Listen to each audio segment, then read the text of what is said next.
Welcome to the step-by-step look at the planned cesarean section, also known as a C-section, a safe surgical way to deliver a baby when needed. First, regional anesthesia numbs the lower body while you stay awake and comfortable. The abdomen is clean and covered with sterile drapes.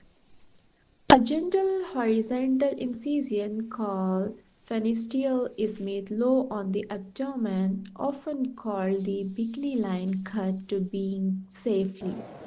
Layers of tissues are carefully separated and the abdominal cavity is gently opened with precision and care. The bladder is delicately moved aside and protected, an important step to keep everything safe. A small incision is made in the lower part of the uterus and carefully expanded to allow delivery. The baby's head is gently guided out, followed by the shoulders and body. Your little one arrives in a moment. The placenta is delivered smoothly and the uterus is checked to ensure everything is clear and healthy.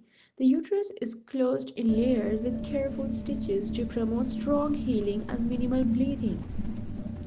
Finally, the abdomen is gently closed and covered. Mom is awake and ready for the first beautiful skin to skin moment with baby. Procedure complete, safe and precise.